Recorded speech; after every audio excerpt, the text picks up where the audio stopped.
individually. When these factors are developed, then in your practice, if they're developed enough, your practice will be strong. And when it's strong like that, they can come together and act as a bridge across to the other side. And one can get the path moment, as it's called, of Sotapana. But the thing is, one has to develop the factors of the path individually. But one mustn't think that that's the path. The path only arises when all of them are perfect. That's why they say right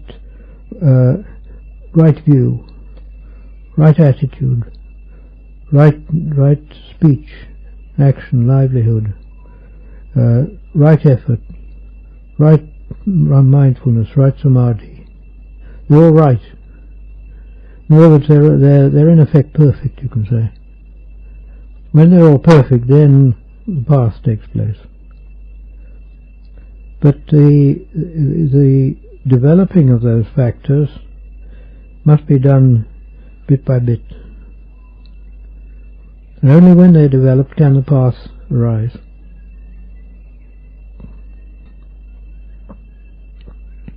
And the way to develop them is, of course, the usual way, Sila, Samadhi, Pañña.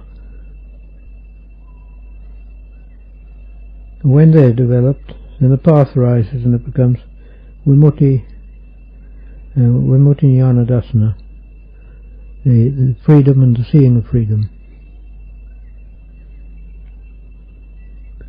But when they're developed, the gaining of the Eightfold Path should be automatic, because the Samadhi has been developed enough for the path. If the Samadhi is developed enough, the state of mind will be sufficient to support all the other things. More questions? You used meditating on one of the fields of consciousness, like sight or sound, as a parikama object in the normal round of life in the monastery, seeing sight as sight rather than getting involved in the sense of space and so on. Yes, but it's difficult.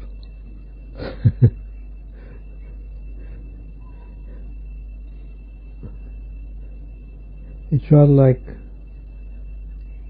you've got to get into the right state for it. And it's rather like you've got a piece of rubber there pulling you back to the ordinary way of seeing all the time. You've got to pull against it, and it easily slips back.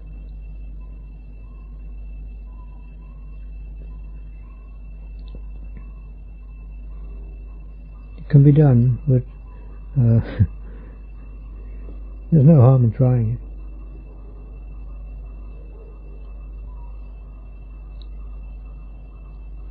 But if you do it, you must analyze the way that you see things. In other words, get it fixed in the intellect first. Then maybe you can do it. The advantage of that sort of practice is that it does cut down the tanha, the wanting. Because if you see things as being like a picture postcard, the wanting just dies away. You don't want it. You see wonderful mountains and you think, so what? Just light, just colour. So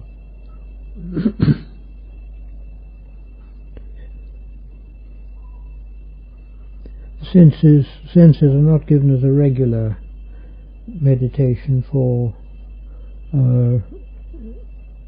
in Theravada, but there's no reason why one shouldn't do them. They're a wisdom practice, and if one can do that and not let the mind interfere with restless thought, it's all good, all right.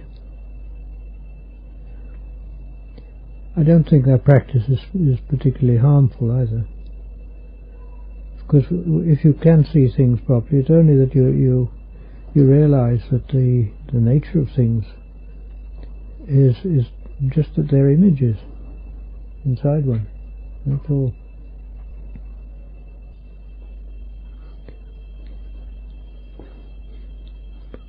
More questions?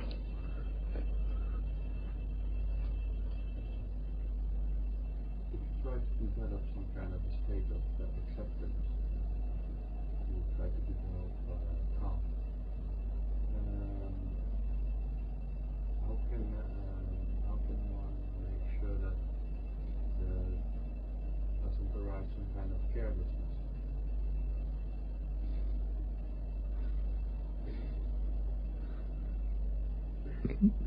By acceptance, you mean accepting? For example, accepting everything as you see it, and you see some plastic somewhere where it shouldn't be, and you just accept it. Well, you maybe know that it's not appropriate there, for the plastic to be there, but yeah, there's some kind of carelessness in that too. If one does it out of carelessness, there certainly is kilesas in that. But the acceptance of things, if it's the right type of acceptance, there won't be kilesas there. But if it is carelessness, one can get an acceptance which comes from carelessness. In other words, you just don't care, and so you accept whatever happens there. And that's a wrong state.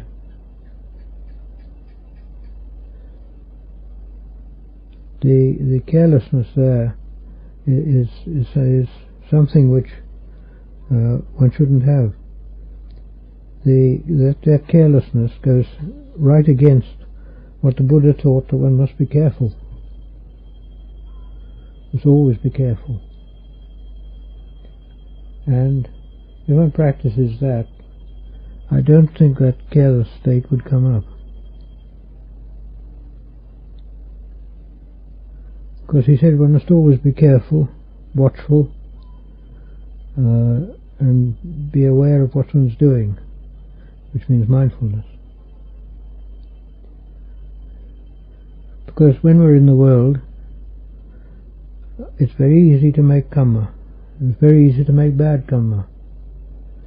And in order to prevent making bad karma, one has got to be careful. And although one may accept things, one accepts them with kind of due thought. Not just because of carelessness or anything of that sort.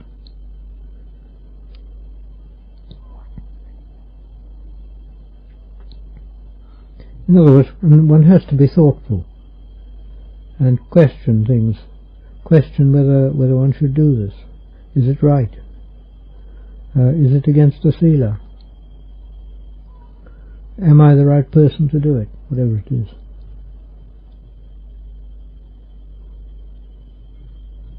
The nature of the acceptance, of course, is quite a different thing.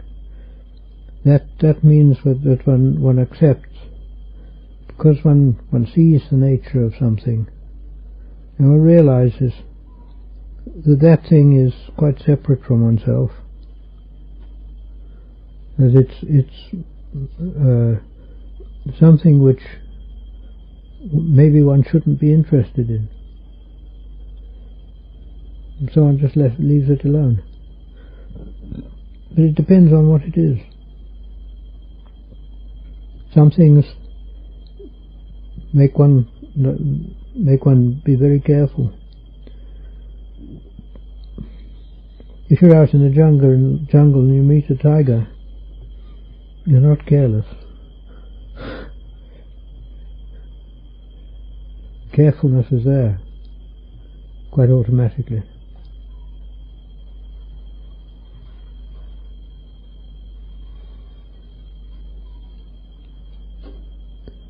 Really speaking, the meeting of a tiger is one thing, but the making of kamma is another thing which may be more dangerous than meeting the tiger. The only thing is, the tiger is an obvious danger, whereas the kamma is not.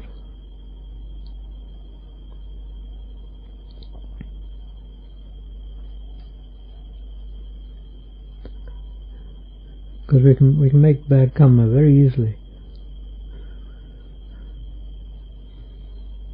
Whereas if you meet a tiger, you're careful.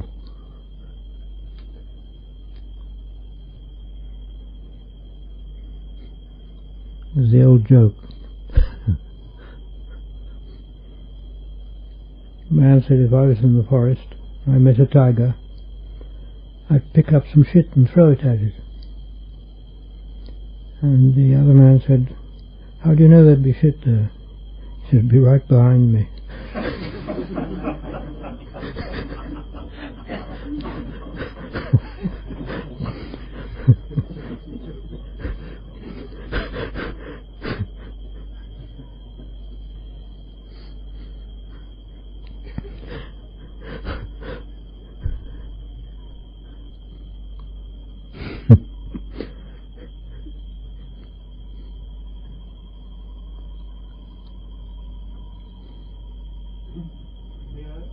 What is the cause of volition to rise?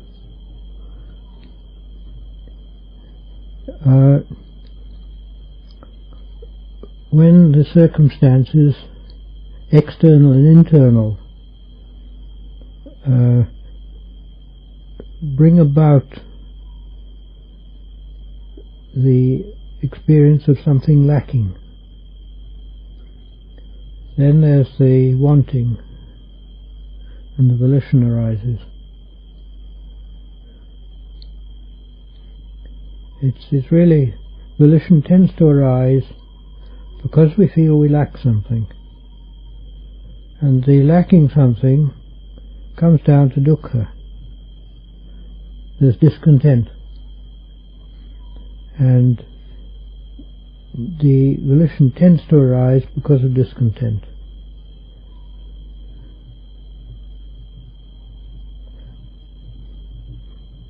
I think on the whole discontent is nearly always the case.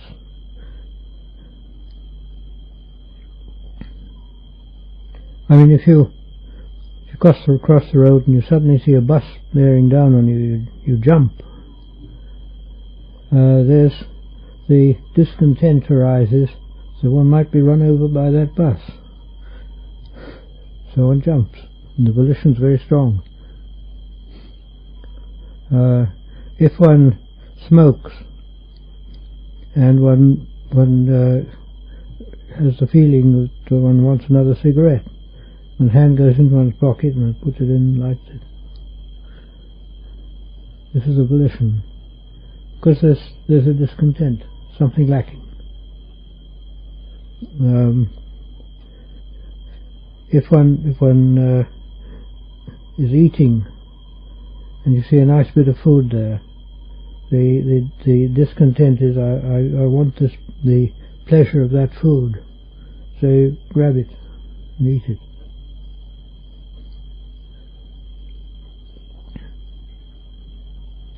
One can say really it's practically always discontent. There may be some automatic things which in which volition arises, but I can't think of them at the moment.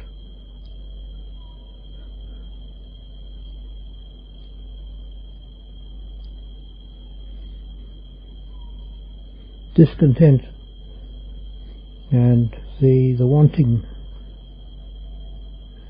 of contentment and wanting to overcome this feeling of lack, what we're lacking. It's very strong and very prevalent.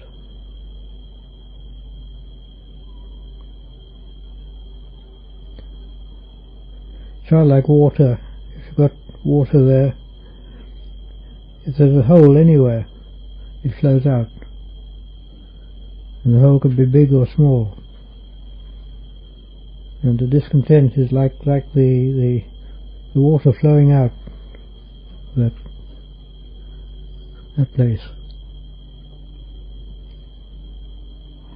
It means that in a state where there is no motive, no craving, there is no volition. No motive for? No volition anymore. If there is no craving. If there's no craving,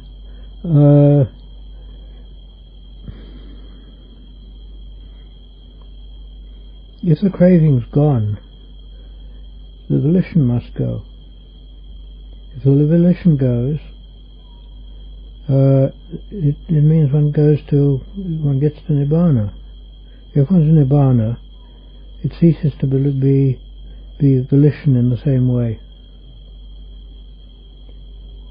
It then ceases to be karma, and there's no karma there. Actions are done, but they don't make karma.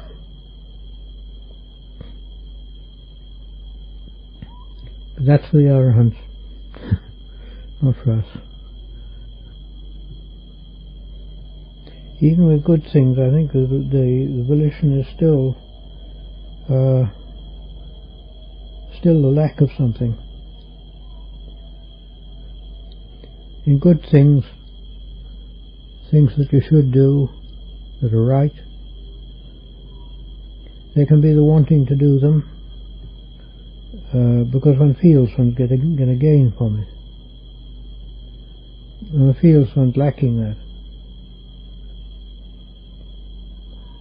But it's still volition then. It's still a lack which makes one go on. And fundamentally, it seems that Nibbana is there all the time, and in a sort of unconscious way we all know it. And we're always wanting it. And we're wanting that state, which is pure satisfaction. And the kind of thing is we're always looking for it. And we're looking all sorts of ways, and we don't find it, so we're always discontented. And the discontent can only stop when one gets there.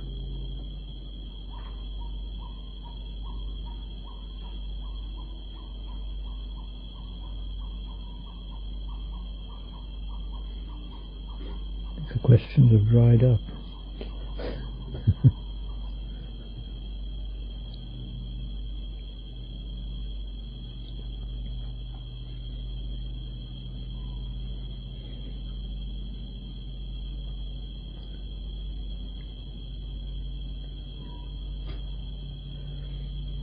One thing people can investigate and look in themselves at is the question of symbolism. Symbolism is the way we think. We're always making up symbols and using symbols. I mean, to give an example, if you talk about America, what is America? We can't look at the whole of America. We don't know it. It's too vast and too complex. So what do? We get a sort of package like this and we say, oh, that's America for me. Maybe something on the map or something that one knows in one's own experience there. Whatever it is, we make up the symbols. And for us that symbol is America. We're doing this all the time. We find things, just any old thing, it's made up of bits and pieces, sankharas. but we see it as an object, and we distinguish it as an object. And that thing that we distinguish as an object is a symbol. It's like this. If you take this thing here, and you say, well, that's separate from the mat and the other things. So we make that glass, that's a symbol to us. And one takes it as a symbol, and one uses the symbols. All the time we're making symbols. We're absolutely riddled with them. And it's after the fundamental way we think. We've got to think like that because the complexity of things is so vast that the mind just isn't enough to hold it. We can't hold it. Can't hold it all in our minds. And the only thing we can do is to divide it into bits and pieces, and we do that by making symbols. And we should look at these symbols and see what their nature is. Because they're symbols, they're not the things, whatever they are. And therefore they're in a sense false. When we look at our symbols, the symbols we have within us, we realize that we have views about those symbols and attachments and ideas about them, and we often have arguments about them, whether my symbols are better than your symbols and so on. And really speaking, we're kind of, if there's an argument comes up, it's like an argument about two parts of atmosphere or air, like that. There's nothing solid in them. We're arguing about two sets of symbols, and the symbols themselves are not the reality.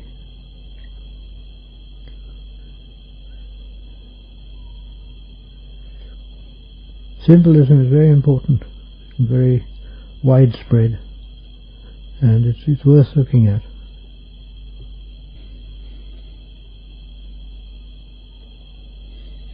You can also say that these symbols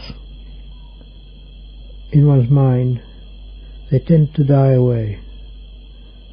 They get old and they get sort of tatty, and they start to disappear. And then up comes self saying, oh, we mustn't let go of that one. So think about it, and thinks about it to re-support it. In other words, we often refresh our symbols. We refresh our minds by thinking. And quite a lot of the discursive thought that we have comes from that, just refreshing it. We think about things in the past, things that we've done, things that people we've met, and so on. And we want to refresh them, we don't want to let go of them. There's a lot of attachment in that.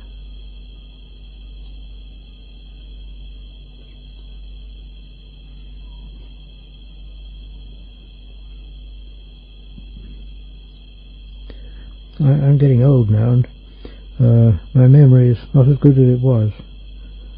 But I find there's some advantage in it. The past tends to be rather vague, and I don't think about it much. And because of that, the attachments are dropping away. To have a not very good memory is a disadvantage in some ways, but it also has its advantages.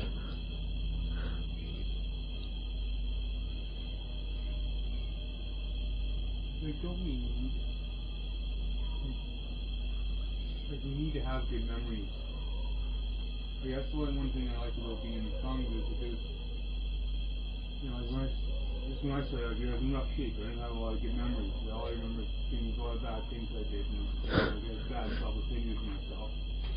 You know, and like just being around a long time, and you know, other teachers and whatnot. You know, it just you know, like when you say, like in the contemplation of Sangha, like Anukaran Pañña Gatan Lokasati, you know, it's like you guys are the field of merits of the world. You know, and it's like I've read the stories back in Suttas a little bit, you know, and like Prabhupada Galana would go see like the Devatas in heaven and ask them, what'd you do to get all this? Like, it was they had a beautiful like setup. They're shining bright, and they had all these, like, they're just like, had a really good life, and they said all they did was just give, like, just had a faith in their heart and sort of like kindness. They just gave a couple of monks some water on a hot day.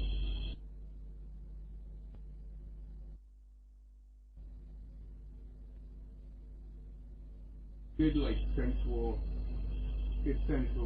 delight, you know, and you know, like, you know, the Buddha, when he set out, you know, on his search, he was looking for the Jasper, you know, and that means he had to get past death awake, you know, and that means we have to look into fear sometimes, and look into the fear of death, and that's why we need good mindfulness. But the whole idea is we also need the memories of, like, you know, I've worked with the Sangha.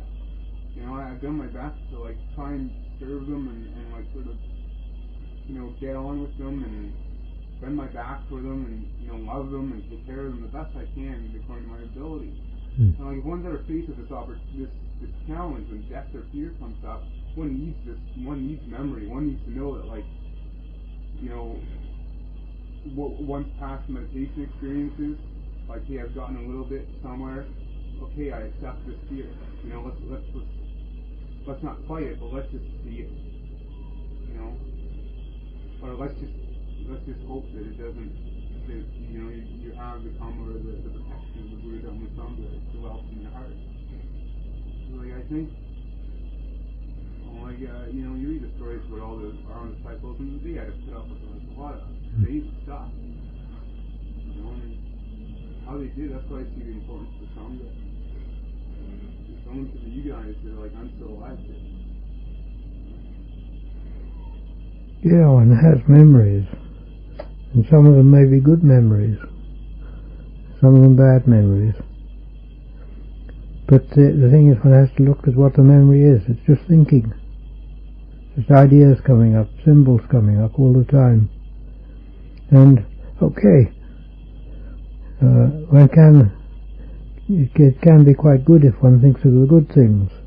One shouldn't dwell on the bad things. But at the same time, the real result comes not in the thinking, but in oneself, in the lightness that comes from the practice. And that's where the real results come, not from the thinking. Thinking will die away. I mean, you need enough memory to be able to do things and to act in the normal way. A person with Alzheimer's completely, he goes completely dull and dead.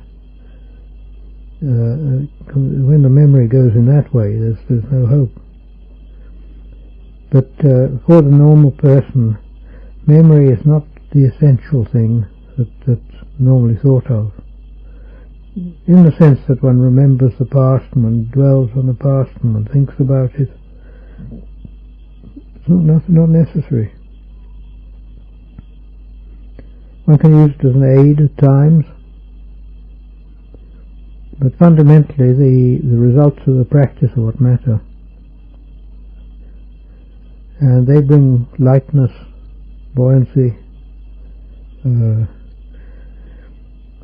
feeling of certainty, knowing where one's going, and knowing where one should go. And these are the sort of things that matter.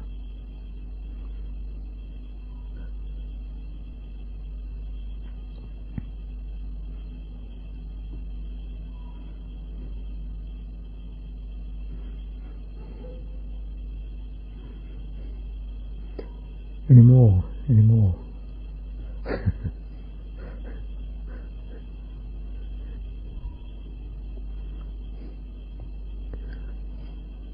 Everyone's satisfied.